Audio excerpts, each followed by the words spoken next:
अस्सलाम वालेकुम। आज हम जो है द कंस्ट्रक्शन ऑफ सेंटेंस के मुतल्लक जानेंगे कि एक सेंटेंस में कौन कौन सी चीज़ें होती हैं, किस तरीके से सेंटेंस बनता है। तो सबसे पहले हम देखते हैं कि टू पार्ट्स होते हैं एक सेंटेंस में, सब्जेक्ट एंड प्रेडिकेट। तो सब्जेक्ट हम जैसे सिंपल कहते हैं कि काम करने वाले को हम सब्जेक्ट कहते हैं, और बाकी सारा हिस्सा क्या कहलाएगा, प्रेडिकेट कहलाता है। तो अगर हम प्रॉपर डेफिनेशन देखें तो a word about which something is said, लफज ऐसा लफज जिसके मुतल्लक फ़िक्रे में कुछ बताया जाए वो क्या कहलाएगा, सब्जेक्ट कहलाएगा। तो वो मोस्टली हमारे नाउन या प्रोनाउन वगैरह जो है वो होते हैं। इसी तरीके से हम देखते हैं predicate, the part of statement which tells something about the subject. फ़िक्रे का वो हिस्सा जो हमें सब्जेक्ट के मुतल्लक बताए वो क्या कहलाता है, प्रेडिकेट कहलाता है। तो प्रेडिकेट के आगे 3 पार्ट्स होते हैं, हेल्पिंग वर्ब, वर्ब और ऑब्जेक्ट। तो प्रेडिकेट ज़्यादा भी हो सकता है, कम भी हो सकता है। जैसा कि हम देखते हैं प्रेजेंट इंडेफिनेट टेंस और पास्ट इंडेफिनेट टेंस, इसके पॉजिटिव फिक्रों में हेल्पिंग वर्ब इस्तेमाल नहीं होता, लेकिन नेगेटिव और इंट्रोगेटिव में हेल्पिंग वर्ब जो है इस्तेमाल होता है। तो इस तरीके से प्रेडिकेट जो है वो कम भी हो सकता है। अगर हम परफेक्ट कंटिन्यूस देखें तो उनके पॉजिटिव फिक्रों में जो है या नेगेटिव इंट्रोगेटिव में, उसमें क्या होता है कि ऑब्जेक्ट के बाद सिंस फॉर इस्तेमाल होता है और अदर कम्प्लीमेंट्स इस्तेमाल होते हैं। या इसके अलावा जो है अब अगर देखें एडवर्ब वगैरह इसमें एडिशन कर लेते हैं तो फिर भी हम देखते हैं कि प्रेडिकेट जो है वो ज़्यादा हो सकता है। तो इसके 3 पार्ट्स हैं, देखते हैं। सबसे पहले हेल्पिंग वर्ब क्या होते हैं, they are used as helpers to clarify the meanings of the tense. ठीक है, जो टेंस में एज ए हेल्पर्स के तौर पर जो इस्तेमाल होते हैं उसे हम हेल्पिंग वर्ब कहते हैं। तो ये डिफरेंट टेंसेज में डिफरेंट होते हैं। जैसा कि अगर हम प्रेजेंट इंडेफिनेट टेंस में देखें तो उसमें डू डज इस्तेमाल होते हैं। अगर प्रेजेंट कंटिन्यूज में देखें तो इज एम आर इस्तेमाल होते हैं।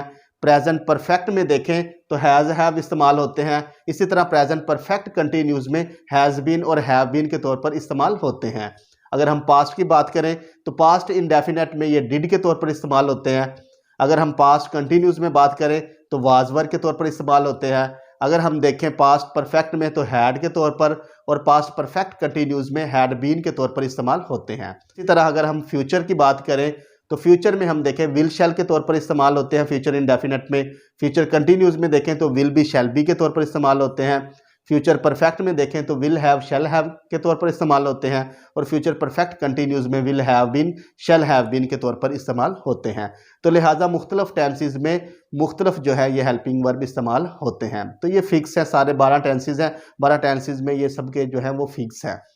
तो नेक्स्ट हम देखते हैं कि इसके बाद वर्ब। वर्ब जो होता है the word which denotes being, having, doing action in any form.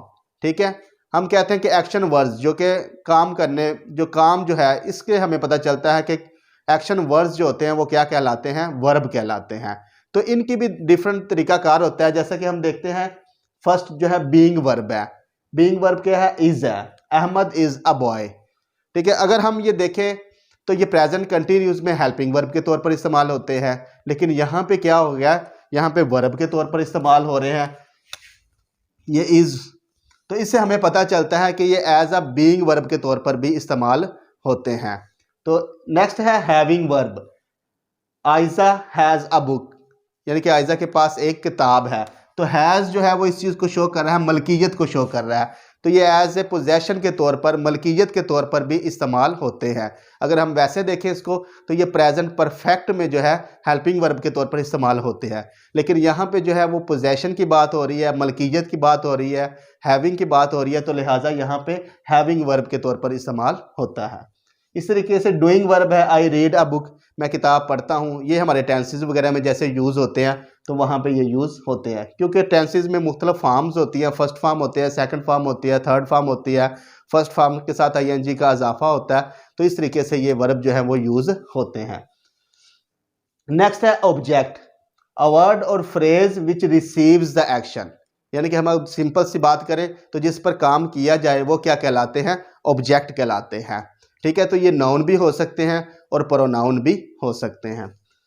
तो नेक्स्ट हम अगर इसकी एग्जांपल देखें पूरी, तो ही इज प्लेइंग क्रिकेट। तो ही इसमें क्या है, सब्जेक्ट है, और बाकी सारा हिस्सा क्या कहलाता है, प्रेडिकेट कहलाता है।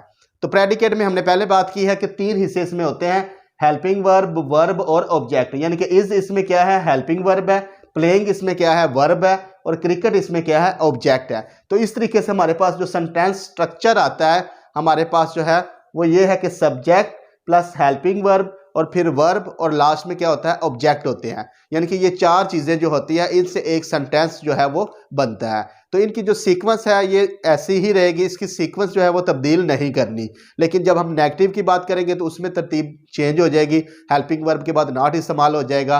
अगर हम इंट्रोगेटिव की बात करें तो उसमें क्या होगा, हेल्पिंग वर्ब शुरू में चला जाएगा। तो इस तरीके से अगर पॉजिटिव नेगेटिव इंट्रोगेटिव में देखेंगे तो सीक्वेंस जो है वो तब्दील हो जाएगी। लेकिन अगर हम अफर्मेटिव या पॉजिटिव फिक्रे की बात करेंगे तो सीक्वेंस जो है वो यही रहेगी। तो ये थी हमारी वीडियो, इसको लाइक करें, सब्सक्राइब करें। थैंक यू, अल्लाह हाफिज़।